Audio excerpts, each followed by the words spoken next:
Okay, hello guys. How are you? Yes, sir. Much. Uh,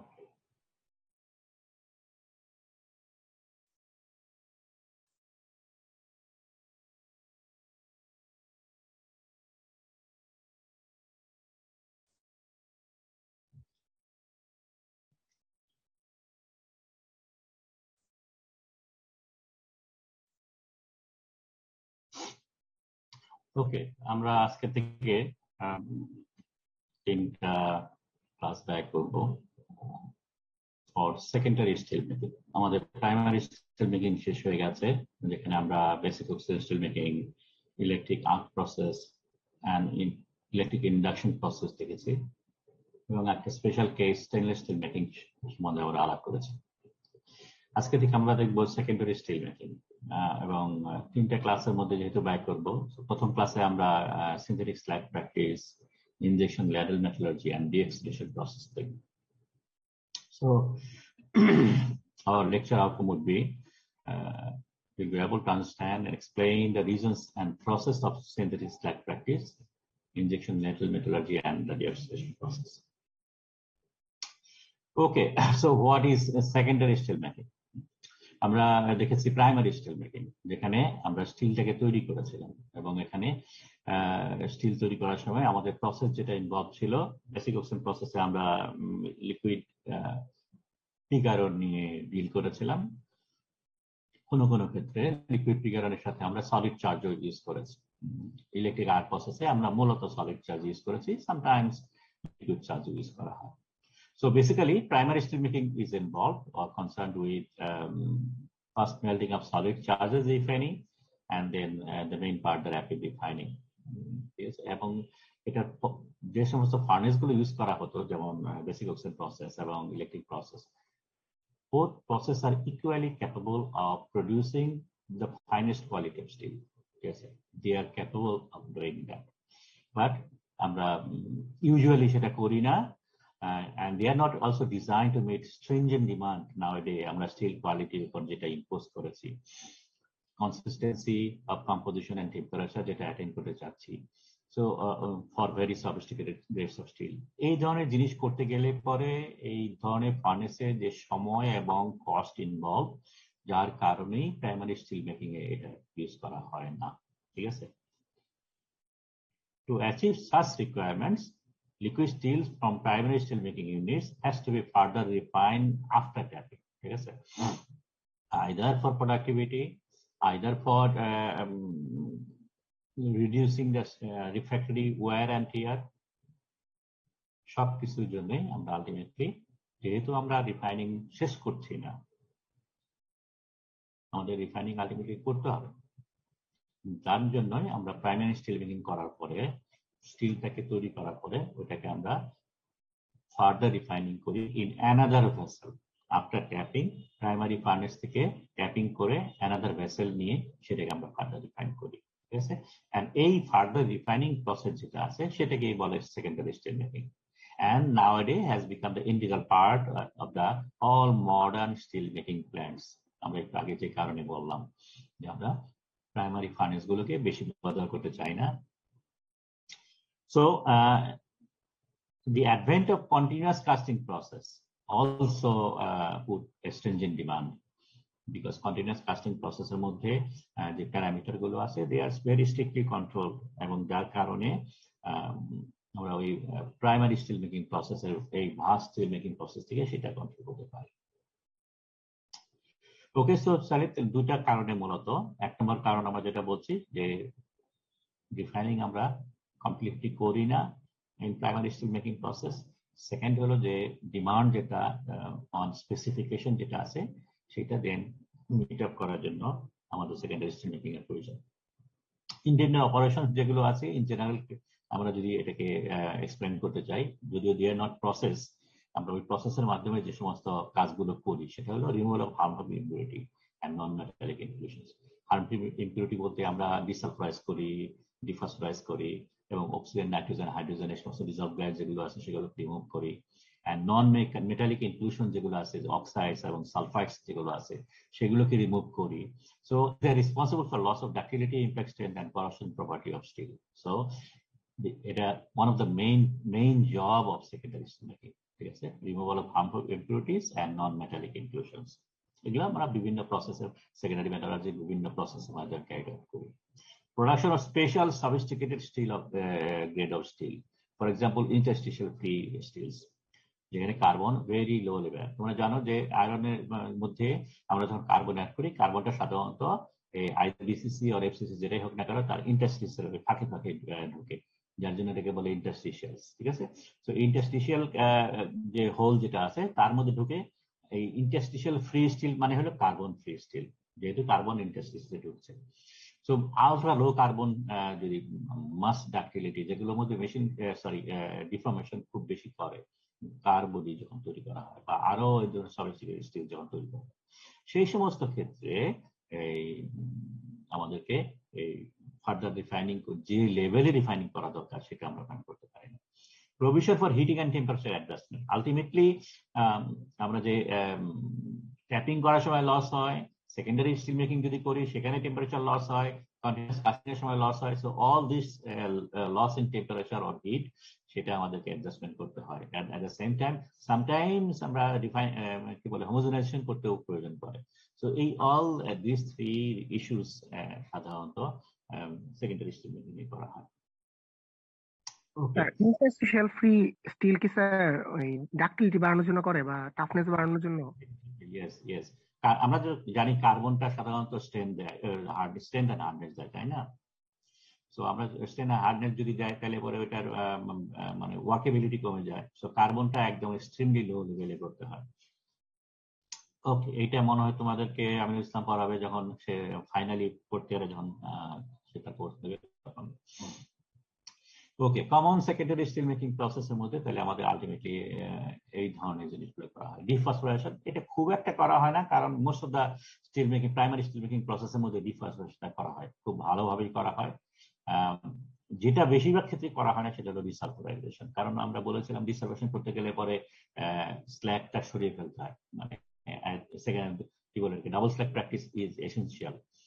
প্রথম স্ল্যাগের মধ্যে যেহেতু phosphorus content বেশি থাকে এবং আমরা জানি যে বেসিক অ্যান্ড অক্সিডাইজিং থাকে, সালফার রিমুভ করতে গেলে বেসিক অ্যান্ড রিডিউসিং করতে হয়। সো প্রথম স্ল্যাগটা মাস্ট বি রিমুভ, এবং এইটার জন্য যে ইনভলভমেন্ট সেটা সাধারণত করা হয় না। সো ডিসালফারেশনটা সেই জন্য সেকেন্ডারি মেটালার্জির মধ্যে রেখে দেওয়া হয়। ওকে, ডিকার্বোরেশন অফেন নিডেড, কারণ primary farming process, primary making process, steel making প্রসেসের মধ্যে আমরা যদি এক্সটেন্ডেড রিফাইনারিকে প্রলং করি তাহলে কার্বন অলমোস্ট পুরাটাই চলে যায়। সেই জন্য required amount of carbon further added করা হয়, সেই জন্য ডিকার্বোরেশন বলা হচ্ছে। অ্যালোয়েডেশন তো অবশ্যই আছে, ডিঅক্সিডেশন আছে, ডিগ্যাসিং আছে। ওকে, এখানে এই দুইটা শব্দে একটু তফাৎটা বোঝানো দরকার। ডিঅক্সিডেশন হলো শুধুমাত্র অক্সিজেন রিমুভাল, ঠিক আছে। ডিগ্যাসিং এর মধ্যে ডিঅক্সিডেশন মিন করা হয় না, অক্সিজেন রিমুভাল মিন করা হয় না। ডিগ্যাসিং এর মধ্যে কেবলমাত্র হাইড্রোজেন আর নাইট্রোজেন রিমুভ করা হয়। সো এই তিনটা ইম্পিউরিটি স্টিলের প্রপার্টিকে ডিটোরিয়েট করে, পার্টিকুলারলি ডাক্টিলিটি। সো এই তিনটা রিমুভ করা হয় এই দুইটা প্রসেসের মধ্যে। ক্লিন স্টিল মেকিং বলতে মিন করা হচ্ছে ইনক্লুশনটাকে সরিয়ে ফেলা। ইনক্লুশন ইঞ্জিনিয়ারিং বলতে মিন করা হচ্ছে যে আমরা ইনক্লুশন যখন স্টাডি করি তখন দেখা যায় যে কিছু ধরনের ইনক্লুশন আছে খুব রেডিলি সেগুলো রিমুভ হয়ে যায়, ঠিক আছে। অন্য কিছু ইনক্লুশন আছে রেডিলি রিমুভ হয় না। ইনক্লুশন ইঞ্জিনিয়ারিং বলতে মিন করা হচ্ছে যেগুলো রেডিলি রিমুভ হয় না সেগুলো কম্পোজিশন চেঞ্জ করে যেগুলো রেডিলি রিমুভ হয় সেখানে মডিফিকেশন করা। সো ইনক্লুশন মডিফিকেশন করা হয় ইন কম্পোজিশন, সেটাকে বলে ইনক্লুশন ইঞ্জিনিয়ারিং। এটা আমরা নেক্সট ক্লাসে দেখবো। হিটিং, অবশ্যই একটু আগে বললাম যে প্রচুর হিট লস হয়, যে সমস্ত প্রসেস গুলো আছে এবং পরে যেগুলো প্রসেস গুলো আসবে, পার্টিকুলারলি টিমিং অ্যান্ড এই সেকেন্ডারি মেটালার্জিং, ফাইনালি কন্টিনিউয়াস কাস্টিং। সো এই সবগুলোর জন্যই হিটিংটা প্রয়োজন পড়ে, and homogenisation. So this is the common process যেটা স্টিল মেকিং এ ইউজ করা হয়। এবং এইগুলো প্রসেসগুলো কেন করা হয়, আগে যে তিনটা অপারেশন, তিনটা কেসের কথা বললাম, ওই তিনটা কাজ করার জন্য সাধারণত এই ধরনের প্রসেসগুলো ইউজ করা হয়। ওকে, এখানে ভেরি স্মল টেবুলার ফর্মে আমরা বিভিন্ন প্রসেস দেখানো উল্লেখ করা হয়েছে এবং কোনটা কি করে সেগুলো, যেমন ভ্যাকুয়াম ডিগ্যাসিং, ভিডি মানে ভ্যাকুয়াম ডিগ্যাসিং বলা হচ্ছে। Vacuum oxygen decarboniser, inert gas purging আর ইনার্ট গ্যাস ব্লোয়িং করা, ইনজেকশন মেটালার্জি যেখানে সিনথেটিক স্ল্যাগ ইনজেকশন করা হয়, ঠিক আছে, vacuum argon decarboniser, ladle furnace, ঠিক আছে, বেসিক্যালি শুধু লেডেলের মধ্যে। তো এই যে আমরা একটু আগে যে সমস্ত কাজগুলোর কথা বললাম, এই কাজগুলো কোনটা কোথায় হয় সেটার একটা জাস্ট হাইলাইটস এখানে উল্লেখ করা হয়েছে। ওকে, সো এই সবকিছু করার জন্যই আলটিমেটলি আমাদের একটা ভেসেল লাগে, ঠিক আছে। এই ভেসেলটা ইনফ্যাক্ট একটা লেডেল, এবং এই লেডেলটাও একটা সহজ লেডেল না। সহজ লেডেল বলতে মিন করা হচ্ছে যে আমরা প্রাইমারি স্টিল মেকিং যে স্টিল তৈরি করে লেডেলে ঢাললাম, সেখান থেকে আমরা ট্যাপিং করলাম, ওই যে লেডেলটা, সেই লেডেল আর এই লেডেল সেম না, ঠিক আছে। কারণ আমরা প্রাইমারি স্টিল মেকিং যে লেডেল ইউজ করি, it is only for transferring the liquid metal, ঠিক আছে। ফার্নেস থেকে লেডেলে ঢেলে ওই লেডেল দিয়ে কাস্টিং এ মোল্ডের মধ্যে ঢালা। So this is the purpose of the ladle. কিন্তু আলটিমেটলি এই ল্যাডেলটাকে আমরা মডিফাই করি for secondary metallurgy into a reactor, ঠিক আছে। রিঅ্যাক্টর মানে যেখানে নিজে থেকে হিট, মানে এখানে হিটিং এর সিস্টেম থাকবে, এখানে রিফাইনিং এর জন্য নানাবিধ যে সমস্ত অ্যাডিশন গুলো করবো, গ্যাস ব্লো করবো, এই সবগুলোর জন্য অ্যাডিশন করতে হবে, ঠিক আছে। সো এই লেডেলটাকে মডিফাই করতে হবে। সো ডিসালফারাইজ, যেমন আমরা ফাংশন যেগুলো বললাম, ডিসালফারাইজ করি, হোমোজেনাইজ করি, সো হোমোজেনাইজ টেম্পারেচার এন্ড কম্পোজিশনের রেসপেক্টে ডিঅক্সিডাইজ করি, রিমুভিং ইনক্লুশন করি, অ্যালয় অ্যাডিশন করি, এই ডিজলভ গ্যাস আমরা রিমুভ করি। তো এই সমস্ত জিনিসের জন্য ল্যাডেলের মধ্যে আমরা এই এক্সট্রা ফিচার্স তৈরি করি। তার জন্য একটা হিটিং সিস্টেম লাগবে, তার জন্য একটা পার্জিং সিস্টেম লাগবে, তার জন্য আর্গন গ্যাস, মানে পার্জিং তো বললামই, আরেকটা হলো যে এই বিভিন্ন ধরনের অ্যাডিশন করি, সেই অ্যাডিশনের জন্য একটা সিস্টেম লাগবে। তো এই সবগুলো সিস্টেম আলটিমেটলি ল্যাডেলের মধ্যে অ্যাড করা হয়। তো এখানে একটা ছবির মাধ্যমে দেখানো হয়েছে। তো দিস ইজ দ্য ল্যাডেল। আগে নর্মাল যে ল্যাডেল ছিল সেটাকে আমরা মডিফাই করেছি। ফার্স্ট অফ অল আমরা এখানে একটা ক্লোজ দিয়েছি, টপ দিয়েছি, তারপরে এখানে ইলেকট্রোড দেওয়া হয়েছে। যদি আমরা ইলেকট্রোডের মাধ্যমে হিটিং করি, ঠিক আছে। এটাও পসিবল। ফিল্ম এক্সট্রাকশনের জন্য একটা আছে, অ্যাডিশন হবে, বিভিন্ন অ্যালয় অ্যাডিশন যদি করতে চাই, আমরা এই বিভিন্ন ধরনের সিনথেটিক পাউডার যদি ইনজেক্ট করি, সেই পাউডারের জন্য ইনজেকশন আছে। আর্গন গ্যাস ব্লোয়িং আমরা টপ থেকেও করতে পারি, বটম থেকেও করতে পারি, সেখানে আর্গন গ্যাস ব্লোয়িং এর জন্য একটা পোরাস প্লাগ আছে। সো এই ধরনের অ্যাডিশন গুলো ল্যাডেলের মধ্যে এখানে ইনক্লুড করা হয়, ঠিক আছে। তো এখানে আমরা জাস্ট একটু কথার মাধ্যমে উল্লেখ করেছি যে ladle is a cylindrical refractory lining vessel. এটার অ্যাসপেক্ট রেশিও রাফলি 1। সো এটা একটা বাথ হলে একটা ডিপ বাথ, কারণ এখানে যদি আমরা রিফাইনিং করতে হয়, স্ল্যাগ জেনারেট করবে, স্ল্যাগ গুলো যাতে স্প্ল্যাশিং হয়ে পড়ে না যায়, সুতরাং তার জন্য একটা হাইট থাকতে হবে, ঠিক আছে। সো বাথ এজিটেশন করতে হবে। এজিটেশন করার জন্য আমরা either by inert gas blowing করতে পারি নিচ দিয়ে, অথবা আমরা ইন্ডাকশনের মাধ্যমে এটাকে মডিফাই করতে পারি। গ্যাস যদি ব্লো করি, আমরা এখানে নজল দিয়েও করতে পারি, এখানে একটা এক্সট্রা নজল থাকবে, সেই নজল দিয়ে আমরা গ্যাস ব্লো করবো, অথবা নিচ দিয়ে আমরা পোরাস প্লাগের মাধ্যমে ব্লো করতে পারি। দুইটা মাধ্যমে করতে পারি। আর ইন্ডাকশন বলতে মিন করা হচ্ছে এখানে either by electrode, sorry, induction মানে এজিটেশন। সো ইন্ডাকশন, যেমন ইন্ডাকশন ফার্নেস যেটা আমাদের এখন নর্মাল যে স্টিল মেকিং করি, ইন্ডাকশন ফার্নেসের one of the main advantage হলো এখানে খুব সুন্দর agitation. Okay, enough height is needed to accommodate the quantity of slag, একটু আগে বললাম। দেন অ্যাডিশনাল হিটিং মেকানিজম লাগে, সেটার জন্য আমরা বলতে পারি যে আইদার একটা ওয়ে হতে পারে যে আমরা যে লিকুইডটা প্রাইমারি স্টিল মেকিং থেকে যেটা নিলাম, সেটা একটু হায়ার টেম্পারেচার নিয়ে নিলাম। এটা নানাবিধ ডিসঅ্যাডভান্টেজ আছে। কমন ডিসঅ্যাডভান্টেজ যদি বলি যে হাই টেম্পারেচার করতে গেলে পরে মনে আছে phosphorus removal at the end, শেষের দিকে হয়। ফসফরাস রিমুভ করতে গেলে সাধারণত লো টেম্পারেচারে ফসফরাস রিমুভাল, শর্ত হলো ফসফরাস রিমুভালের low temperature, basicity and oxidising. So শেষের দিকে যে তুমি টেম্পারেচার যদি বাড়িয়ে দাও, তাহলে ফসফরাস যেটা স্ল্যাগে চলে গেল, সেটা আবার পসিবিলিটি আছে এটা ভেঙে যে নিয়ে আবার বাতে চলে আসা, যেহেতু আমরা temperature is very high, so reaction উল্টা হয়ে যেতে পারে। সো এই ধরনের সমস্যার কারণে আমরা হাই টেম্পারেচার নিয়ে লিকুইড, যদিও এটা একটা one way of doing additional heating, but normally এটা করা হয় না, যার কারণেই এই ল্যাডেলের মধ্যে হিটিং এর ব্যবস্থা করা হয়। And this can be achieve by providing additional heating arrangement. আমরা একটু আগে বললাম ইন্ডাকশন ফার্নেসের মতো একটা কয়েল দিয়ে আমরা ইন্ডাকশন হিটিং করতে পারি, তাতে করে এজিটেশনও হয়ে গেল এবং হিটিংও হয়ে গেল। অথবা যদি আমরা ইন্ডাকশন কয়েল না দিই, তাহলে পরে ইলেকট্রোডের মাধ্যমে আমরা এটাকে আর্কিং মাধ্যমে এটাকে জেনারেট করি। provision for injecting slag forming materials required for refining and inclusion engineering. এখানে আমরা slag forming material জন্য এই পাউডার সাধারণত পাউডার ফর্মে করা হয় যাতে রিঅ্যাকশন যদি কাইনেটিক ফাস্ট হয়। The most important of all, selection of the refractory is important, কারণ এখানে এখন আমরা শুধুমাত্র ধরে রাখছি না, এখানে অনেক রিঅ্যাকশন হচ্ছে। তো রিঅ্যাকশন করার জন্য আমরা জাস্ট লাইক ফার্নেস এখানে selection of refractory lining is important. Bath stirring আমরা একটু আগে বললাম যে হোমোজেনাইজ করার জন্য in both in composition and both in temperature আমরা স্টিয়ারিং করি, এবং স্টিয়ারিং এর জন্য ইনার্ট গ্যাস করতে পারি, ইন্ডাকশন করতে পারি। ইনার্ট গ্যাসের জন্য টপ লাইন্স হতে পারে, নিচে পোরাস প্লাগ হতে পারে। এসিমেট্রিক্যালি প্লেস বাবল প্লিউম যেটা আছে সেটাও একটা ইম্পর্টেন্ট হতে পারে। প্লিউমটা কাকে বলে? এটা হলো তোমাদের মনে করো অনেকের বাসায় যদি থাকে, ওটার কি বলে, ওই মাছ রাখে যে কি জানো, ওইটার নাম কি বলতে পারো? নামটা বলে গেলাম। হ্যাঁ সরি স্যার, অ্যাকোয়ারিয়াম। এক্স্যাক্টলি। অ্যাকোয়ারিয়ামে বাবল বানানোর জন্য নিচে থেকে দেখো না কিছু মেকানিজম থাকে যেখানে বাবল ব্লো করে, যে সোর্সটা আছে ওইটাই হলো বাবল প্লিউম, ঠিক আছে? তো এখানেও ওই ধরনের একটা মেকানিজম যার মাধ্যমে বাবল জেনারেট করে। তো এই বাবল জেনারেশনটা একদম সেন্টার না করে যদি আমরা সাইডে করি তাহলে এবার ওখানে ভোল্টেজটা বেটার ফর্ম করে, সেটা কথা বলা হচ্ছে।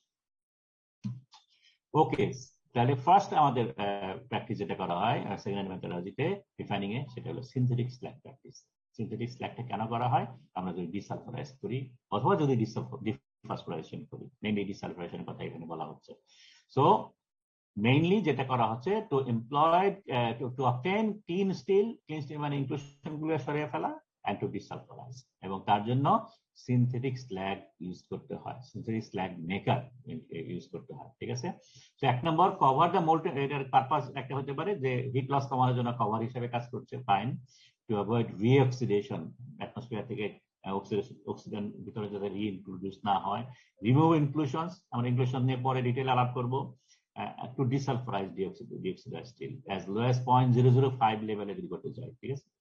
সো এই সমস্ত কাজের জন্য আমরা সিনথেটিক স্ল্যাগ ইউজ করে থাকি, এবং synthetic slag become attractive due to low capital cost on equipment. আমরা সিম্পলি একটা ফার্নেসের মধ্যে শুধু অ্যাডিশন কিছু করে, একটা ফার্নেস না বলে লেডেলের মধ্যে এটা করেছি, কারণ মেইন ফার্নেসে করতে গেলে যে হিউজ ইনভলভমেন্ট সেটা এখানে প্রয়োজন পড়ছে না।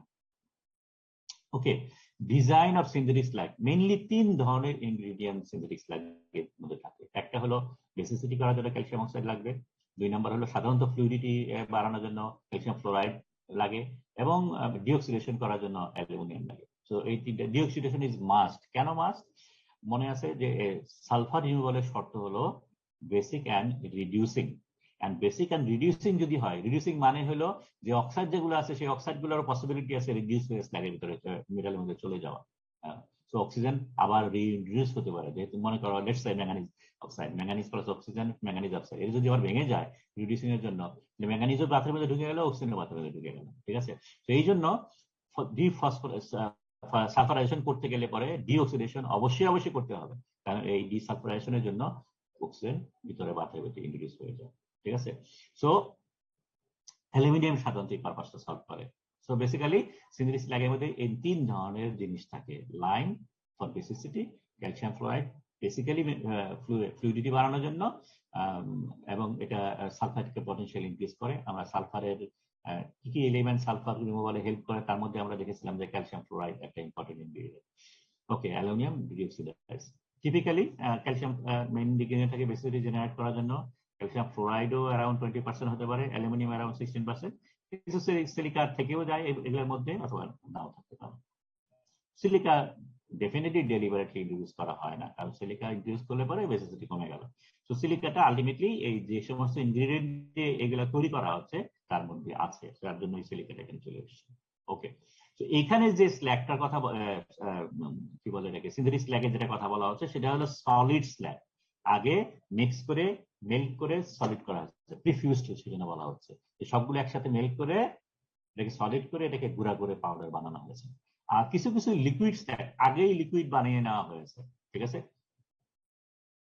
pre-melted slag based on calcium oxide and alumina with small amount of calcium fluoride can ease the problem of refractory wear and hydrogen pickup. যেহেতু অলরেডি মেল্টেড কন্ডিশনে যাওয়া হয়েছে, তো ডিউরিং এই মেল্টিং এর পিরিয়ডের সময় যে সমস্ত কারবার হয় সেগুলো যাতে না হয়, যে মেল্টিং এর সময় যে ওয়ার এন্ড টিয়ার হতে পারে সেটা যাতে না হয়, তো তার জন্য এটা একটা বেটার অল্টারনেটিভ হতে পারে। ঠিক আছে, so composition calcium oxide and aluminum silicate in such a way that the melting point can be 1400 to 1450, so it is liquid on top of the solid steel, liquid steel. A synthetic slag constitutes 70% calcium oxide aluminum একটা mixture 1:1 রেশিওতে, তারপরে additional কিছু calcium oxide লাগে and calcium chloride লাগে। Okay, আরেক ধরনের special synthetic slag for special purpose only, for special পারপাসের জন্য special synthetic slug use করা হয়। যেমন এক্সাম্পল বলা হয়েছে, যদি অক্সাইড ইনক্লুশন পুরো রিমুভ করতে চাই তাহলে নিউট্রাল স্ল্যাগ করতে হয়। ঠিক আছে, when no decarburation necessary, যেহেতু ডিসালফারেশন নেসেসারি না, সুতরাং আর বেশি ডিকার প্রয়োজন নাই, সুতরাং একটা জাস্ট একটা নিউট্রাল স্ল্যাগ হলে হয়ে যায়। ওকে, ইনজেকশন ল্যাডেল মেটালার্জি, এটার মেইন পার্ট হলো আমরা একটা পাউডার গুলো ইনজেক্ট করব বাই ইউজিং ক্যারিয়ার গ্যাস। এটা হতে পারে অথবা দুইটা আলাদা আলাদা হতে পারে। ঠিক আছে, so this consist of purging molten steel by argon. ঠিক আছে, সাধারণত আর্গন গ্যাস ইউজ করা হয়, কিন্তু আমাদের দেশে যে সমস্ত ইন্ডাস্ট্রিতে এই ল্যাডেল রিফাইনিং করা হয় পার্টিকুলারলি বা করার ফ্যাসিলিটি আছে, যদি তারা করে তাহলে সাধারণত যেহেতু আর্গনের কষ্ট অনেক বেশি, সামটাইমস নাইট্রোজেন দিয়ে করে। ঠিক আছে, নাইট্রোজেন ও neutral gas but very dangerous. ঠিক আছে, যদি বেশি করা হয় তাহলে পরে সমস্যা হতে পারে। আমি একটা এক্সাম্পল বলতে পারি, কেএসআরএম এই পার্জিং করা হয়েছিল নাইট্রোজেন দিয়ে কোনো একটা চার্জে। ঠিক আছে, এবং পার্জিং করার সময় আইদার লোকটা জানতো না কতটুকু পার্জিং করতে হবে, অথবা ভুলে গেছে, কিছু একটা হয়েছে, লং টাইম ধরে পার্জিং করা হয়েছে। As a result nitrogen content was very high, এবং এই ভেরি হাই হওয়ার কারণে স্টিল বিকাম সিম্পলি ব্রিটল। ঠিক আছে, হাত থেকে পড়ে গেলে ভেঙে যায়, এই ধরনের অবস্থা হয়েছে। এবং এই কারণে ওই সমস্ত স্টিল গুলোর যে ব্যাসটা ছিল, এটা যে সমস্ত জায়গায় গিয়েছে, অলমোস্ট সব স্টিল ফেরত চলে এসছে, এবং এতে এই কেএসআরএম এর রেপুটেশনের বিরাট বড় একটা ড্যামেজ হয়েছিল। তো দিস ইজ সিভিয়ার। ঠিক আছে, সো যদি পার্জিং করতে হয় প্রপার ওয়েতে করতে হবে বাই ইউজিং আর্গন গ্যাস, অথবা নাইট্রোজেন যদি করো তাহলে পরে দেখতে হবে বাথরুমের মধ্যে নাইট্রোজেনের কন্টেন্ট কেমন হচ্ছে, এবং আলটিমেটলি ওটাকে রিমুভ করতে হবে। Nowadays, purging by argon through a top lens is also practiced. So either bottom অথবা টপ দুইটার মাধ্যমে করা যেতে পারে। And injection techniques have the advantage of disperse the reactant of the steel bath and at the same time provide large reaction surface area. Powder যেগুলো use করা হয় সেগুলো govern by the purpose of injection. আমরা কি কাজে additional use করছি, যেমন এখানে অনেকগুলো উল্লেখ করা হয়েছে। ডিসফসফোরাইলেশন করলে পরে এই ধরনের জিনিসগুলো দিতে হয় পাউডার ফর্মে, ডিসালফারেশন করলে বিভিন্ন ওয়েতে, এগুলো এক একটা ওয়ে। ঠিক আছে, সো এক একটা ওয়েতে এখানে দেখানো হচ্ছে। সো বিভিন্ন কাজের জন্য বিভিন্ন ধরনের পাউডার ইউজুয়ালি ইনজেক্ট করা হয়। এটা ক্যারিয়ার গ্যাসের সাথে দেওয়া যেতে পারে অথবা আলাদা আলাদা করে দেওয়া যেতে পারে, যেমন এখানে ছবির মাধ্যমে এক্সপ্লেন করা যাচ্ছে। এখানে যেটা হচ্ছে ডিঅক্সিডেশন করার জন্য কোড ওয়্যার দেওয়া হচ্ছে, অ্যালুমিনিয়ামের ওয়্যার এখানে ভিতরে ঢোকানো হচ্ছে আস্তে আস্তে। ঠিক আছে, যদি মনে করো এখানে আমরা ক্যালসিয়াম অক্সাইডও দেই, তাহলে পরে যেটা করা হয় এখানে অ্যালুমিনিয়ামের চারিদিকে ক্যালসিয়াম অক্সাইডের একটা পাউডার। ঠিক আছে, সো ক্যালসিয়াম অক্সাইড দিচ্ছি, অ্যালুমিনিয়াম দিচ্ছি। এটা মেইন পারপাস হলো ওই যে আমরা আগে একটা নিউট্রাল স্ল্যাগের কথা বলেছি, এটা দিয়ে তুমি ফসফরাস রিমুভ করতে পারবে না, সালফার রিমুভ করতে পারবে না, কারণ তার জন্য যে ক্যালসিয়াম অক্সাইড যত কোয়ান্টিটি ক্যালসিয়াম অক্সাইড লাগছে এখানে সেভাবে হবে না। ঠিক আছে, তো এটা একটা ওয়ে হতে পারে যে অ্যালুমিনিয়াম ডিঅক্সাইডের প্রোডাক্ট দিচ্ছি এখানে, আর নিচ দিয়ে আর্গন গুলো করছি। সো এই যে এখানে আমরা যে পোরাস প্লাগের কথা বলেছি, তো পোরাস প্লাগের মাধ্যমে আর্গন দিচ্ছি। এখানে যেটা করা হচ্ছে আর্গন নিচ দিয়ে দেওয়া হচ্ছে এবং পাউডার একটা লেন্সের মাধ্যমে দেওয়া হচ্ছে। ঠিক আছে, একটা টিউবের মধ্যে দিয়ে আমরা পাউডার গুলো ইনজেক্ট করছি। এখানে যেটা করা হচ্ছে যে আমরা এই লেন্সের মাধ্যমে আর্গন প্লাস পাউডার একসাথে ইউজ করছি। ঠিক আছে, সো এই তিন ধরনের মেকানিজম অ্যাভেলেবল আছে, তিন ভাবেই আমরা এগুলো কাজগুলো করতে পারি। ওকে, অ্যালোয়িং এর কথা আমরা বলেছি, গ্যাসের সাথে আমরা অ্যালোয়িং অ্যাড করতে পারি, কোনো সমস্যা নেই। During tapping by simply dropping the material on the surface or by carrier gas। Career গ্যাসের কথা আমরা ছবি দেখলাম, অথবা আমরা জাস্ট অ্যাডিশন যেটা আছে হিস্টোরিকের মধ্যে আছে, এই ধরনের একটা আমরা মনে হচ্ছে একটা দেখেছিলাম, এখানে অ্যাডিশনের জন্য একটা চেম্বার আছে, ওপেনিং আছে, সেটার মাধ্যমে জাস্ট আমরা অ্যাড করতে পারি। ঠিক আছে, dissolution and homogenization of elements are enhanced by stirring and small particle size. ঠিক আছে, okay. Heating, another essential part. So high temperature লাগে during tapping operation এর সময়, so এই ট্যাপিংটা যাতে করা হয়,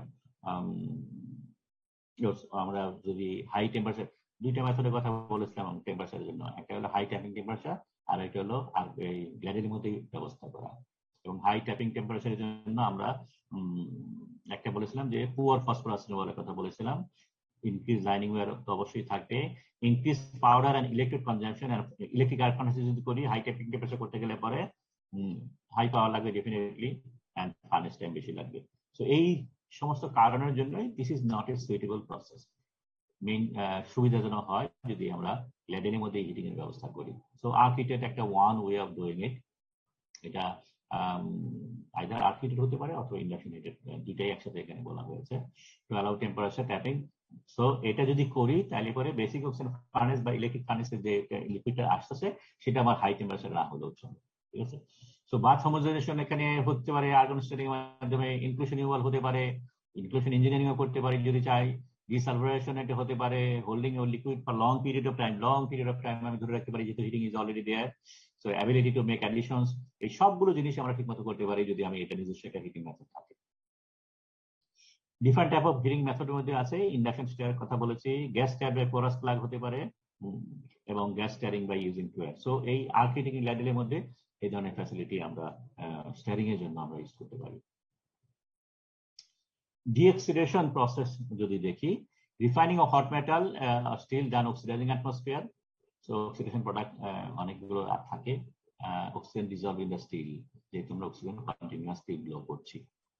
আর সালফারেশন আর ডিসালফারেশনের জন্য আমরা বলেছি যে এখানে রিডিউসিং অ্যাটমসফিয়ার করতে হয়, তখন অক্সাইড প্রোডাক্ট গুলো ভেঙে অক্সিজেন ভিতরে ঢুকতে পারে। সো এই দুটো কারণেই হোক বা অন্যভাবে ওটা অ্যাডিশন হোক, লিকুইড বাথের মধ্যে যদি অক্সিজেন থাকে দ্যাট মাস্ট বি রিমুভড, এবং এই প্রসেসটাকেই বলে ডিঅক্সিডেশন।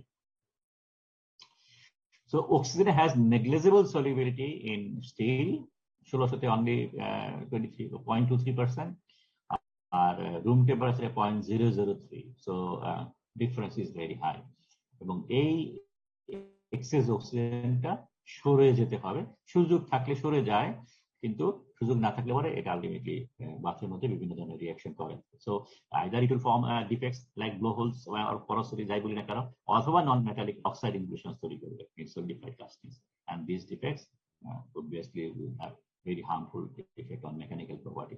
So mechanical property drastically decrease করে, particularly ductility. So source of oxygen এর কথা যদি আমরা বলি, রাস্ট ইন স্টিল যদি আমরা পার্টিকুলারলি স্ক্র্যাপ ইউজ করি, অক্সিজেন ব্লোয়িং এর সময় অবভিয়াসলি আসতেছে। স্টিল মেকিং স্ল্যাগের কথা পার্টিকুলারলি আমরা যদি করি, রিডিউসিং স্ল্যাগ তৈরি করি সালফার রিমুভালের জন্য, তখন স্ল্যাগের মধ্যে থেকে ওই অক্সাইড প্রোডাক্টগুলো ভেঙে চলে আসে। অ্যাটমসফিয়ারে অক্সিজেন সেটা চলে আসতে পারে during cleaning, oxidising refractory. So refractory ওখানে ভেঙে যেহেতু ডিসলিউশনে যায় তখন এটা ভেঙে নিয়ে অক্সিজেন চলে আসতে পারে। So this are the common sources of oxygen. এবং ডিঅক্সিডেশন যে এক্সটেন্টে করা হয় সাধারণত তিনটা ওয়েতে করা, মানে তিন প্রকার deoxidation depending on the how much oxygen is removed. ঠিক আছে, যেমন একটা হলো কিল স্টিল, ঠিক আছে, অক্সিজেন একদম টোটালি রিমুভ করা হয়েছে। আমি একটু কলম ইউজ করি একটা জিনিস আঁকার জন্য, পেন। ওকে, সো মনে করো যদি এরকম একটা ইনগট যদি থাকে, সেই ইনগটের মধ্যে যদি আমি লিকুইড মেটাল পোর করি, মনে করো আপ টু দিস মাস পর্যন্ত যদি লিকুইড মেটাল পোর করি, তাহলে পরে অক্সিজেন কমপ্লিটলি রিমুভ করলে পরে আলটিমেটলি সলিডিফিকেশন হওয়ার সময় আমরা জানি যে লিকুইড কন্ট্রাক্ট করে ডিউরিং সলিডিফিকেশন, তখন যেটা হয় যে একটা লম্বা একটা পাইপ ফর্ম করে। তো এটাকে বলে ক্যাভিটি। তোমরা জানো কাস্টিংটা কেন বড় নেই, ক্যাভিটি, শ্রিঙ্কেজ ক্যাভিটি, CAVITY, ঠিক আছে। তো এই শ্রিঙ্কেজ ক্যাভিটি ফর্ম করে এই পুরাটা। এখন যদি তুমি এটাকে, এই ইনগটটাকে যদি তুমি রোলিং নিলে নাও, রোল করো, তাহলে এই যে বড় জায়গাটা আছে এই জায়গাটা কখনোই ওয়েল্ডিং হবে না। সাধারণত যারা করে এটাকে কেটে ফেলে দেয়, এটা ফেলে দেয়। এটা ফেলে দিয়ে এই যে সলিড পার্ট, এই solid part means absolutely solid, এর ভিতরে কোন রকমের পরস্টি নাই, কারণ সব অক্সিজেন রিমুভ করা হয়েছে, ঠিক আছে।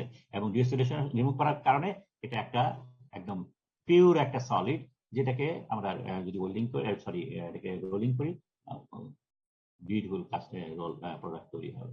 কিন্তু এই যে দেখো একটা হিউজ অ্যামাউন্ট অফ ইনগট এখানে নষ্ট হয়ে গেল, ঠিক আছে। তো এটাকে আবার রিমেক করা ছাড়া কোনো গতি নেই। তো এইটা হলো কিল স্টিলের বৈশিষ্ট্য, oxygen is remove completely but solution of such steel does not give gas porosity but form large shrinkage cavity, ঠিক আছে। এইটা দূর করার জন্য সেমিকেল অথবা রিম স্টিল করা হয়।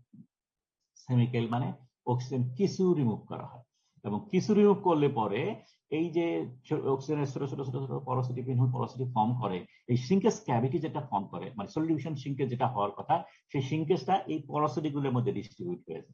সো বেসিক্যালি আমরা একটা ইনগট পাই, ঠিক আছে, পুরো ইনগটটাই পাই, এখানে এই ধরনের কোনো ক্যাভিটি থাকে না, কিন্তু প্রচুর প্রচুর পরোসিটি ফর্ম করে, ঠিক আছে।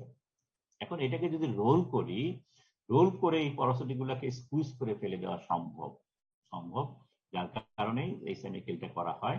কিন্তু এটা করতে গেলে পরে সমস্যা, কন্ডিশন যেটা লাগে সেটা হলো কার্বন লাগে, ঠিক আছে। বাতাসের মধ্যে একটা সাফিসিয়েন্ট কার্বন থাকতে হয়, এখানে আরো বেশি কার্বন লাগে রিম স্টিলের মধ্যে। এই কার্বন অক্সিজেন রিঅ্যাক্ট করে কার্বন মনোক্সাইড ফর্ম করে, এবং এই কার্বন মনোক্সাইড গুলো আস্তে আস্তে বেরিয়ে যায়। রিম স্টিলের মধ্যে পার্শিয়ালি ডিঅক্সিডাইজ অথবা কোন রকম ডিঅক্সিডেশন করা হয় না, ঠিক আছে।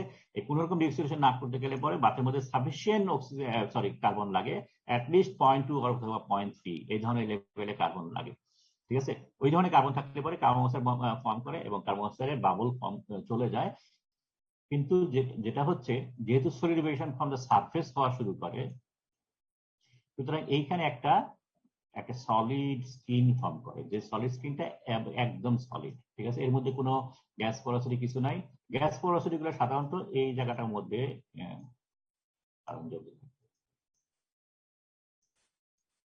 এই জায়গার মধ্যে প্রচুর থাকে, উপরে কিছু থাকে। তো এই যে পোরোসিটি সারা জায়গাটা, এই জায়গাটাকে বলে রিম, এই যে রিমিং স্টিলের রিম, ঠিক আছে। সো যেহেতু একটা রিম ফর্ম করে, যার জন্য এটা বলে রিম স্টিল। তাহলে আমরা তিনটা জিনিস পেলাম, একটা হলো kill steel, all oxygen remove, so deoxidation 100% complete করা হয়। সেমিকেলের মধ্যে একটা সার্টেন লেভেলে করা হয়, রিম স্টিলের মধ্যে অলমোস্ট করাই হয় না, ঠিক আছে। ওকে, তাহলে কি আমরা মেইনলি কিল স্টিল বানাই? not necessary, depending on the purpose. Kill steel করলে এরকম ডিঅক্সিডেশন যদি করি, যদি 100% করি তাহলে এই ধরনের জিনিস তৈরি হবে, আর যদি 100% না করি তাহলে আইদার এই ধরনের অথবা চারিদিকে ডিস্ট্রিবিউটেড ছোট ছোট ছোট ছোট পিন ফর্ম করবে। ডিঅক্সিডেশন প্র্যাকটিসের মধ্যে সিম্পল ডিঅক্সিডেশন একটা দুটো এলিমেন্ট দিয়ে করা হয়। ফর এক্সাম্পল, যে অ্যালুমিনিয়ামের রড ভিতরে ঢুকে দিচ্ছি, সেটা হতে অ্যালুমিনিয়াম রড না বলে ওয়্যার বলা ভালো, অ্যালুমিনিয়াম ওয়্যার দিচ্ছি, অথবা সিলিকন দিচ্ছি in the form of ferrosilicon, manganese দিচ্ছি in the form of manganese, ferromanganese, একটা করে একটা এলিমেন্ট। কমপ্লেক্স ডিঅক্সিডেশন মানে আমরা অ্যাডিশন, মানে দুই তিনটা এলিমেন্ট একসাথে দিই, যেমন ফেরোসিলিকন, ফেরোম্যাঙ্গানিজ একসাথে দিচ্ছি, ক্যালসিয়াম দিচ্ছি, সিলিকন দিচ্ছি, অ্যালুমিনিয়াম দিচ্ছি, এক্সেট্রা এক্সেট্রা, ঠিক আছে। তো এটা হলো complex deoxidation using a mixture of elements। আরেকটা হলো ভ্যাকুয়াম দিচ্ছি, আমরা এই এলিমেন্টস গুলো দিচ্ছি, at the same time vacuum apply করছি, ঠিক আছে। তো এই জিনিসগুলো either during tapping in the ladle runner, sorry ladle থেকে যখন আমরা ঢালতেছি সেই সময় হতে পারে, ইভেন ইন দ্য মোল্ড সেখানেও হতে পারে ডিস্ট্রিবিউশন। তো বেসিক প্রিন্সিপালটা যদি কনসিডার করি, থার্মোডাইনামিক্সটা যদি চেক করি, আমাদের এই হলো যদি টিপিক্যাল একটা রিঅ্যাকশন হয়, মেটাল অক্সিজেন রিঅ্যাক্ট করছে, মেটাল অক্সাইড ফর্ম করছে, ঠিক আছে।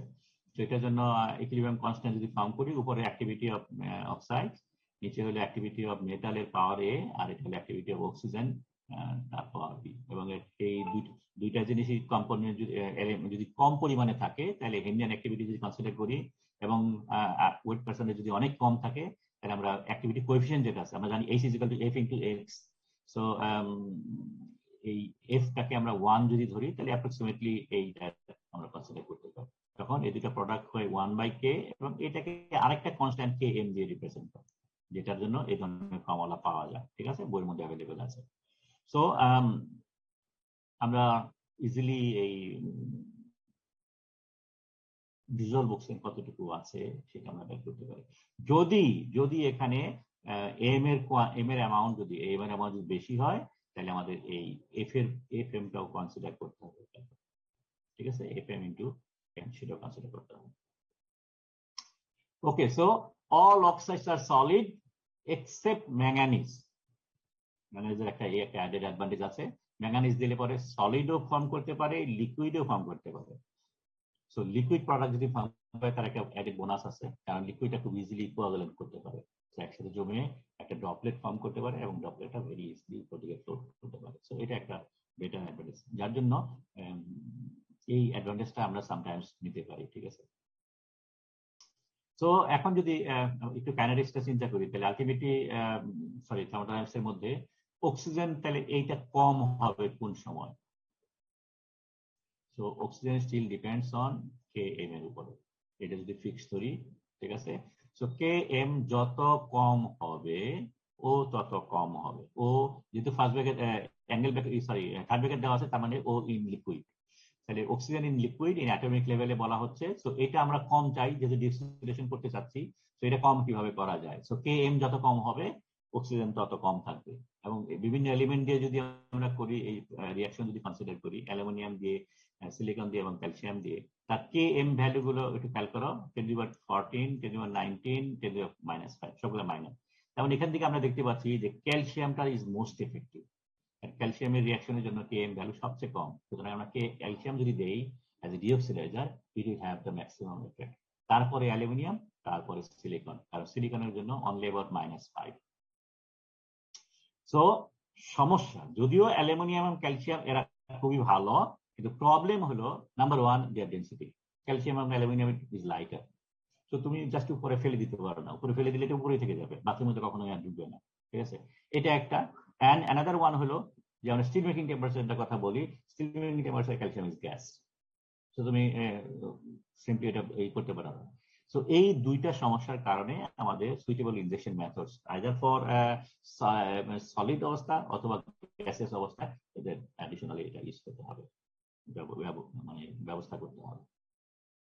কাইনেটিক্স যদি কনসিডার করি, কাইনেটিক্স এর মধ্যে আমরা যেহেতু ডিঅক্সিডেশন প্রোডাক্ট তৈরি হচ্ছে, সেই ডিঅক্সিডেশন প্রোডাক্ট করতে গেলে যে প্রোডাক্ট ফর্ম করে, এই জাস্ট কম্পেয়ার টু কাস্টিং এর তুলনা করলে প্রথমে এটা নিউক্লিয়েশন হবে, নিউক্লিয়েশন হয়ে এটা গ্রো হবে। ঠিক আছে, সো নিউক্লিয়েশন করার জন্য যে ফার্স্ট রিঅ্যাকশন হবে, ডিসোলিউশন প্রোডাক্ট গুলো রিঅ্যাকশন হবে, তারপরে একটা সলিড ডিসোলিউশন প্রোডাক্ট ফর্ম করবে, তারপরে সলিড ডিঅক্সিডেশন প্রোডাক্ট গ্রো করবে, তারপরে এটাকে রিমুভ করবে। সো এই একটা স্টেপ। ঠিক আছে, তো টোটাল অক্সিজেন ইনক্লুশন আমরা তো বললাম, একটা হলো ডিজলভ অক্সিজেন, সরাসরি অক্সিজেন ডিজলভ অবস্থায় আছে, অথবা এই প্রোডাক্টগুলো যদি ভেঙে যায়, যদি আমরা রিডিউসিং অ্যাটমসফিয়ার মেনটেন করি, তাহলে অথবা টেম্পারেচার কারণে হতে পারে, তাহলে পরে এখান থেকে অক্সিজেন আসবে। তো এই দুইটা সোর্স অফ অক্সিজেন এখানে আমাদের আছে, এই দুইটা অক্সিজেনকে আমাকে রিমুভ করতে হবে। ঠিক আছে, even if the dissolved oxygen is low, deoxidation product থেকে অক্সিজেন চলে আসতে পারে। ঠিক আছে, so kinetic of deoxidation concerned with deoxidation reaction and separation of product. So এই চারটা স্টেপ যদি আমরা আলাদা আলাদা করে বলি, তাহলে এক নম্বর স্টেপ যেটা আছে সেটা হলো ডিসোলিউশন। ফার্স্টলি আমরা যে ডিঅক্সিডাইজার যা দিচ্ছি, সেই ডিঅক্সিডাইজারকে লিকুইড ডিসোলিউশন হতে হবে। ঠিক আছে, and dissolution depends on melting point. Obviously যত হাই মেল্টিং পয়েন্ট হবে ডিসোলিউশন হতে তত সময় লাগবে। So depends on melting point. Ferroalloy দিলে ইউজুয়ালি 1500 ডিগ্রি সেন্টিগ্রেড টেম্পারেচার লাগে। অ্যালুমিনিয়াম কোনো সমস্যা নাই, অ্যালুমিনিয়াম মেল্টিং পয়েন্ট ভেরি কম, very low, so very easily এটা ডিসোলিউশন হয়। Intensity of agitation is essential, যত বেশি এজিটেশন হবে এটা ডিসোলিউশন হওয়ার ক্যাপাবিলিটি তত বেড়ে যাবে। দেন নিউক্লিয়েশন, সো সলিড প্রোডাক্ট যেটা ফর্ম করতেছে সেই সলিড প্রোডাক্টের নিউক্লিয়েশন হইতে হবে। এখন নিউক্লিয়েশন হওয়ার জন্য আমরা দুইটা প্রসেসের কথা জানি, একটা হলো কি বলে এটাকে হোমোজিনিয়াস, কি জানি বলে এটাকে homogeneous solidification, homogeneous nucleation, heterogeneous nucleation. Homogeneous nucleation হয় না খুব একটা, আমরা বলেছি হেটেরোজেনাস নিউক্লিয়েশনটাই বেশি হয়, এবং তার জন্য আমাদের এক্সট্রা সারফেস লাগে। সো এখন মনে করো অ্যালুমিনিয়াম যদি আমি ইউজ করি, তাহলে অ্যালুমিনিয়াম ফর্ম করবে, সো এই অ্যালুমিনিয়াম আর স্টিলের মধ্যে একটা ইন্টারফেস শুড বি অ্যাভেলেবল, এবং সেইটার মধ্যে তখন অ্যালুমিনিয়াম নিউক্লিয়েট করা শুরু করবে। সো নিউক্লিয়েশনের জন্য আমাদের এখানে proper surface should be available. Then growth, ঠিক আছে, depends on the state of the product. Liquid product খুব সহজেই এরা কোভ্যালেন্স হয়, একটা মিলে একটা বড় ড্রপলেট ফর্ম করে, সো এটা কোনো সমস্যা নেই। ডিঅক্সিডেশন অফ অ্যালুমিনিয়াম সিলিকন দেখলে সলিড ডিঅক্সিডের প্রোডাক্ট ফর্ম করে। ডিঅক্সিডেশন অফ ফেরোসিলিকন ম্যাঙ্গানিজ দিলে পরে আমরা একটু আগে বলেছি এটা লিকুইড ফর্ম করে, সো এটা খুবই ইজি। অন্যান্য এলিমেন্ট দিয়েও করা যায়, ঠিক আছে, কিন্তু এদের রিঅ্যাকশনটা বেটার করসিভ হতে পারে। ম্যাঙ্গানিজ সিলিকন যদি ইউজ করি, এটাই সাধারণত খুব বেশি ইউজ করা হয়, ক্যালসিয়াম বাদে, অ্যালুমিনিয়াম বাদে। তারপরে রেশিওটা সাধারণত এই ধরনের রাখা হয় যাতে করে লিকুইড স্ল্যাগ ফর্ম করে। দেন ফাইনালি আরেকটা আছে, সেটা হলো রিমুভাল, ঠিক আছে। সো আমরা ডিঅক্সিডেশন প্রোডাক্ট সলিডিফাইড হলো, নিউক্লিয়েট করলো, এটা গ্রো করলো, and then they must be removed, এবং এই রিমুভ হতে পারে অ্যাজ লিকুইড যদি হয় তাহলে এটা ফ্লোট করে ভেরি ইজিলি কোয়াগুলেট করে এটা চলে যেতে পারে, অথবা এই স্ল্যাগ সলিড যদি ফর্ম করে এগুলোকে ফ্লোট করতে হবে, ঠিক আছে। ফ্লোট করে এটা স্ল্যাগের ভিতরে চলে যেতে হবে, ঠিক আছে। ডেন্সিটি নিয়ে কোনো সমস্যা নাই, because most cases they are lighter, ঠিক আছে। সুতরাং তারা উপর দিকে উঠে, এবং এখানে স্টক্স ল একটা বিরাট ভূমিকা আছে ডেন্সিটির সাথে কম্পারিজনের কথা, সাইজের সাথে কম্পারিজনের কথা আমরা আগে বলেছি। Degree of steering is very important. Steering যত হবে বেশি হবে তত এগুলা মুভ করতে তত বেশি ইফেক্টিভ হবে। ভিসকোসিটি একটা অবশ্যই একটা ইম্পর্টেন্ট ফ্যাক্টর, এবং তার জন্য স্ল্যাগ দায়ী। সো ভিসকোসিটি যদি ভেরি লো হয় তাহলে পরে ওগুলো খুব ইজিলি মুভ করতে পারে। And design and use of synthetic slag, এখানে আমার ভিসকোসিটি এখানে ঢুকে গেছে। সো এক নম্বর, এটা স্ল্যাগ যেটা ফর্ম করে সেটা খুব ইজিলি এই ডিসিশন প্রোডাক্টগুলোকে এটা নিতে পারবে, এগুলোকে কি বলবো অ্যাবজর্ব করতে পারবে, and at the same time লিকুইডের ভিসকোসিটি কমিয়ে দিতে পারবে। সো এই হলো আমাদের মোটামুটি আমাদের আজকে টপিক। আমরা যেটা শেষ করি, স্টপ শেয়ার করি। তো তাহলে আমরা আজকে সামারি যদি করি, আমরা আজকে যেটা আলাপ করলাম সেটা হলো সেকেন্ডারি মেটালার্জি বা সেকেন্ডারি রিফাইনিং, আমরা যাই বলি, বা ল্যাডেল রিফাইনিং কমন ভাষায় যদি বলি, যদি এটা রিফাইনিং ছাড়া আরো অনেক কিছু আছে। তো এটা করা হয় মূলত প্রাইমারি ফার্নেস অফলোড করার জন্য, ঠিক আছে। প্রাইমারি ফার্নেসকে যাতে বেশি সময় ধরে রাখা হয় এবং প্রাইমারি ফার্নেসে যাতে রিফাইনিংটা সিগনিফিকেন্ট এক্সটেন্টে না করা হয়, যতটা আমার দরকার, যেটা আমাদের কাস্টিং প্রসেস ডিমান্ড করে অথবা special grade of steel making এর ডিমান্ড করে, ঠিক আছে। ওই লেভেলে রিফাইনিং না করে লিকুইড মেটালটাকে আগে থেকে সরিয়ে ফেলা হয়। এবং যদি আমরা এই ধরনের কাজগুলো করি তাহলে তার জন্য একটা সেপারেট ভেসেল লাগবে, এবং ভেসেলটা যেটা করা হয় ল্যাডেলটাকেই মডিফাইড করা হয়, ঠিক আছে। নর্মাল ল্যাডেল যেটা আমরা সাধারণত লিকুইড ট্রান্সফারের জন্য ইউজ করে থাকি, সেই ল্যাডেলটাকে বিভিন্ন ধরনের গিয়ার দিয়ে অ্যাড করে আমি এটাকে স্পেশাল রিঅ্যাক্টরে কনভার্ট করি, এবং তার মধ্যে আমার লাগে একটা হিটিং মেকানিজম লাগে, যেহেতু হিট লস হচ্ছে কন্টিনিউয়াসলি। সো একটা হিটিং মেকানিজমের জন্য লাগে, এটা আইদার ইলেকট্রিক আর্ক হতে পারে অথবা আমরা ইন্ডাকশন কয়েল চারিদিকে দিয়ে সেটা ব্যবস্থা করতে পারি। কিছু ইনজেকশন অফ আর্গন গ্যাস অথবা গ্যাস ব্লিং এর জন্য নিচ দিয়ে পোরাস প্লাগের মাধ্যমে হতে পারে, অথবা বোর্ড দিয়ে পার্জিং করতে পারি, সেটা হতে পারে। আমরা বিভিন্ন ধরনের অ্যাডিশন করি, ফর এক্সাম্পল অ্যালো অ্যাডিশন করি, সো একটা হপার লাগবে যেটার মাধ্যমে অ্যাডিশন করতে পারি, অথবা আমরা যে সিনথেটিক স্ল্যাগ যেগুলো দেই সেগুলো দেওয়ার জন্য আমাদের সাধারণ পাউডার ফর্মে দেওয়া হয়, তো তার জন্য একটা অ্যাডিশন লাগবে। সো এই ধরনের অ্যাডিশন গুলো মিলিয়ে আমরা একটা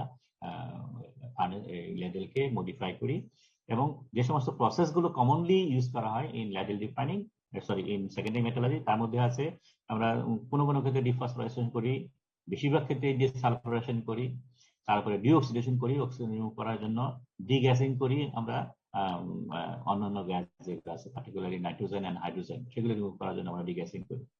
এছাড়া আমরা অ্যালো অ্যাডিশন করি, তারপরে ডিকার্বনেশনও সামটাইমস করি, যদি কার্বন আমাদের অ্যাড করতে হয় সেটা করি। এছাড়া inclusion control, either clean steel তৈরি করার জন্য অথবা ইনক্লুশন ইঞ্জিনিয়ারিং করার জন্য, যে দুটো করি না কেন তার জন্য আমাদের মেথড ইউজ করতে হবে। And homogenisation temperature and homogenisation and composition, সেটা করার জন্য করা হয়। সো এই অল দোজ থিং করার জন্য আমরা নর্মালি আমরা কিছু তিনটা স্টেপের কথা আমরা এখানে উল্লেখ করব। ওকে, এনি কোয়েশ্চেন্স? ওকে, যদি কোয়েশ্চেন না থাকে তাহলে পরে একটু রিমাইন্ডার দেই যে আমাদের কালকে একটা ক্লাস টেস্ট হবে। আমাকে সিআর বলেছে দুপুর দুপুর 12টার সময় হবে, ঠিক আছে? সো দুপুর 12টায় যদি হয় ঠিক আছে, কোনো অসুবিধা নেই। এবং এর জন্য সিলেবাস হলো প্রি ট্রিটমেন্ট, বেসিক অক্সিজেন প্রসেসের প্রি ট্রিটমেন্ট আছে এবং বেসিক অক্সিজেন প্রসেসের 2টা ক্লাস, এই টোটাল 3টা ক্লাসের উপরে কাজ করতে হবে। এই যে এটা এলডি প্রসেসের দুইটা স্যার, হ্যাঁ এলডি প্রসেস দুইটা আছে। এলি প্রসেসের বেসিক যে এলি প্রসেসের 2টা নো, মানে এই যে ডেভেলপমেন্ট যেটা আছে পরে লিখছে সেটা না, ওটার আগেই LD process, LD 2 and pre treatment, এই 3টা ক্লাসের উপর হবে। এটা এমসিকিউ হবে, অ্যাজ ইউজুয়াল যেভাবে আছে সেভাবে আমরা করে থাকি, সেটা মনে হয়। ওকে, সেটা গেল। এন্ড ফাইনালি আমাদের টোটাল 3টা ক্লাস লাগবে। আজকে ভাবছিলাম 4টা ক্লাস করতে পারবো, কিন্তু হচ্ছে না অবভিয়াসলি। সো আগামী সপ্তাহ মনে হয় পুরাটা বন্ধ, তাই না? জি স্যার, ঈদের জন্য বন্ধ। আগামী সপ্তাহ বন্ধ। সো আর এক সপ্তাহ যেটা আছে সেখানে টোটাল আমাকে 3টা ক্লাস দিবা, ঠিক আছে? তো শনিবার আর বুধবার তো আছেই, এছাড়া কোনো একদিন, অথবা যদি এই দুটার মধ্যে এটাকে যদি প্রলং করে আরো 1 ঘন্টা অ্যাড করতে পারো, ফাইন। অন্য কোনো ক্লাসের কি অবস্থা আমি জানি না। সোজা ভাষায় আমার 3টা ক্লাস লাগবে, 3টা ক্লাস হলে আমার সিলেবাস শেষ হয়ে যাবে। এটা তোমরা কোনো এক সময় স্যার, আমি আমাকে আপনাকে জানাবে। ক্লাসের পরে জানাই দিচ্ছি তাহলে। ঠিক আছে, ওকে, তাহলে আজকে শেষ করি। আল্লাহ হাফেজ। Record